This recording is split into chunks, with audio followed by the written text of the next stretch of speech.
പോക്കോയുടെ പോക്കോ M6 Pro 5G എന്ന പുതിയൊരു smart phone Indian മാർക്കറ്റിൽ ലോഞ്ച് ചെയ്യാൻ പോകുന്നുണ്ട്. ഈ ഫോണിൻ്റെ ഫീച്ചേഴ്സിനെ പറ്റിയിട്ടുള്ള പല കാര്യങ്ങളും ഇപ്പം അറിയാൻ കഴിഞ്ഞിട്ടുണ്ട്. ഈ ഒരു വീഡിയോയിൽ നമ്മൾ നോക്കാൻ പോകുന്നത് പോക്കോ M6 Pro 5G എന്ന ഫോണിനെ പറ്റിയിട്ടാണ്. ആദ്യം നമ്മൾ ഫീച്ചേഴ്സും കാര്യങ്ങളൊക്കെ നോക്കുകയാണെന്നുണ്ടെങ്കിൽ ഡിസ്പ്ലേയുടെ കാര്യത്തിൽ പോക്കോ M6 Pro 5Gയിൽ 6.79 ഇഞ്ചിൻ്റെ ഫുൾ HD+ ഡിസ്പ്ലേ വരാനാണ് സാധ്യത. ഇതിൽ LCD പാനലായിരിക്കും വരിക, AMOLED ഡിസ്പ്ലേ ഒന്നും വരാൻ ചാൻസ് ഇല്ല. പിന്നെ പഞ്ചോൾ ഡിസൈനൊക്കെ ഇതിൽ വരുന്നതായിരിക്കും. പഞ്ചോൾ വരിക ടോപ്പ് സെൻറ്റർ ഭാഗത്തായിട്ടായിരിക്കും. അതുപോലെ തന്നെ ഡിസ്പ്ലേയിൽ 90 ഹെർട്സിൻ്റെ റിഫ്രഷ് റേറ്റൊക്കെ സപ്പോർട്ട് ചെയ്യുന്നതായിരിക്കും. അപ്പോൾ തിരക്കില്ലാത്ത ഡിസ്പ്ലേ ഫീച്ചേഴ്സൊക്കെ ഈ ഫോണിൽ വന്നേക്കാം. പിന്നെ side mounted finger print sensor ആയിരിക്കും ഈ ഫോണിൽ വരിക. ഈ ഫോണിൽ സ്നാപ്ഡ്രാഗൺ 4 Gen 2 എന്ന പ്രോസസ്സർ വരാനാണ് സാധ്യത. ഇത് ബേസിക് ആയിട്ടുള്ള ഒരു 5G പ്രോസസ്സറാണ്. അപ്പം തിരക്കില്ലാത്ത പെർഫോമൻസ് ഒക്കെ ഇതിൽ കിട്ടേണ്ടതാണ്. 5G സപ്പോർട്ടും കാര്യങ്ങളൊക്കെ ഇതിൽ വരുന്നതായിരിക്കും. പിന്നെ ഈ ഫോണിൽ 8 GB റാം വരെയും അതുപോലെ തന്നെ 256 GB ഇൻറ്റേർണൽ വരെയും വന്നേക്കാം.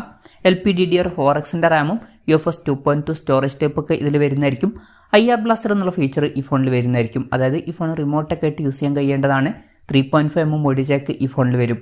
Android 13 ബേസ് ആയിട്ടുള്ള MIUI സോഫ്റ്റ്വെയർ ആയിരിക്കും ഈ ഫോണിൽ വരിക.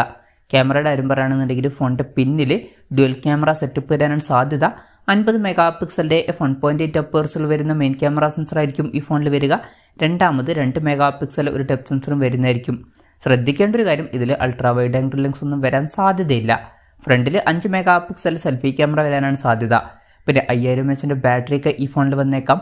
18 വാട്ടിൻ്റെ ഫാസ്റ്റ് ചാർജിങ് സപ്പോർട്ടും ഇതിൽ വരുന്നതായിരിക്കും. Type-C ചാർജിംഗ് പോർട്ടുമായിട്ടായിരിക്കും ഈ ഒരു സ്മാർട്ട് ഫോൺ വരിക. അപ്പം ഇതൊക്കെയാണ് ഫീച്ചേഴ്സിനെ പറ്റി പറയാനുള്ള കാര്യങ്ങൾ. പിന്നെ പറയേണ്ട ഒരു കാര്യം എന്താണെന്ന് വെച്ചാൽ ഇപ്പോൾ അടുത്ത് ചൈനീസ് മാർക്കറ്റിൽ Redmi Note 12R എന്നൊരു ഫോൺ ലോഞ്ച് ചെയ്തിട്ടുണ്ടായിരുന്നു. ഈ ഒരു പോക്കോ M6 Pro 5G എന്ന ഫോൺ Redmi Note 12R എന്ന ഫോണിൻ്റെ ഒരു റീബ്രാൻഡഡ് വെർഷൻ ആയിരിക്കുമെന്നാണ് ഇപ്പോഴുള്ള റിപ്പോർട്ടുകൾ പറയുന്നത്. ഈ ലോഞ്ച് ഡേറ്റിൻ്റെ കാര്യം പറയുകയാണെന്നുണ്ടെങ്കിൽ അതിനെ പറ്റിയിട്ടുള്ള കൺഫർമേഷൻസ് ഒന്നും ഇപ്പം പുറത്ത് വന്നിട്ടില്ല. എന്നാലും അടുത്ത് തന്നെ ചിലപ്പം ഈ ഫോൺ ഇന്ത്യൻ മാർക്കറ്റിൽ ലോഞ്ച് ചെയ്തേക്കാം. എന്തായാലും ലോഞ്ച് ഡേറ്റിനെ പറ്റിയിട്ടുള്ള കൂടുതൽ കാര്യങ്ങളൊക്കെ അറിയുമ്പം അതിനെ പറ്റിയിട്ടുള്ള വീഡിയോസൊക്കെ നമ്മൾ ചെയ്യുന്നതായിരിക്കും. അപ്പം അതുപോലുള്ള വീഡിയോസൊക്കെ കാണാൻ താല്പര്യമുണ്ടെന്നുണ്ടെങ്കിൽ ഈ ചാനലും സബ്സ്ക്രൈബ് ചെയ്യാവുന്നതാണ്. വിലയുടെ കാര്യം പറയുകയാണെന്നുണ്ടെങ്കിൽ അതിനെ പറ്റിയിട്ടുള്ള ന്യൂസുകളും ഇപ്പം പുറത്ത് വന്നിട്ടില്ല. എന്നാലും Redmi Note 12R എന്ന ഫോൺ ചൈനീസ് മാർക്കറ്റിൽ 999 യുവാൻ എന്ന പ്രൈസിങ്ങിലാണ് ലോഞ്ച് ചെയ്തിട്ടുള്ളത്. അതായത് 11,300 രൂപ പ്രൈസ് റേഞ്ചിൽ. ഇന്ത്യൻ മാർക്കറ്റിൽ ഇതിൻ്റെ വില കുറച്ചും കൂടിയൊക്കെ ഒന്ന് കൂടാൻ ചാൻസ് ഉണ്ട്. ചിലപ്പം ഒരു 12,000 അല്ലെങ്കിൽ മാക്സിമം ഒരു 13,000 രൂപ പ്രൈസ് റേഞ്ചിലൊക്കെ ആയിട്ട് ഈ ഫോൺ എത്തിയേക്കാം. കൺഫർമേഷൻസ് ഒന്നുമില്ല, ജസ്റ്റ് നമ്മുടെ എക്സ്പെക്റ്റേഷൻ പറഞ്ഞു എന്നേ ഉള്ളൂ. 13,000 രൂപ പ്രൈസ് റേഞ്ചിലൊക്കെ ഈ ഫോൺ ലോഞ്ച് ചെയ്യുകയാണെന്നുണ്ടെങ്കിൽ നല്ലൊരു കാര്യമായിരിക്കും.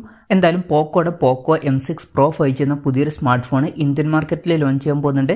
അത്യാവശ്യം തിരക്കുകളില്ലാത്ത ഫീച്ചേഴ്സുമായിട്ട് വരുന്ന ബേസിക് ആയിട്ടുള്ള ഒരു 5G ഫോണായിരിക്കും ഈ ഒരു ഫോൺ. അത്യാവശ്യം നല്ലൊരു പ്രൈസിങ്ങിലും കൂടി ലോഞ്ച് ചെയ്യുകയാണെന്നുണ്ടെങ്കിൽ വളരെ നല്ലൊരു കാര്യമായിരിക്കും. പ്രൈസിംഗ് ആണ് ഇമ്പോർട്ടൻ്റ് ആയിട്ടുള്ള കാര്യം. എന്തായാലും പോക്കോ M6 Pro 5G എന്ന ഫോണിനെ പറ്റിയിട്ടുള്ള നിങ്ങളുടെ അഭിപ്രായം ജസ്റ്റ് ഒന്ന് കമൻറ്റ് ചെയ്യുക. അതുപോലെ തന്നെ ഈ ഒരു സ്മാർട്ട് ഫോൺ ഇന്ത്യൻ മാർക്കറ്റിൽ നിങ്ങൾ ഏത് പ്രൈസിങ്ങിലാണ് എക്സ്പെക്റ്റ് ചെയ്യുന്നത് എന്നുള്ള കാര്യം കൂടി ജസ്റ്റ് ഒന്ന് കമൻറ്റ് ചെയ്യുക.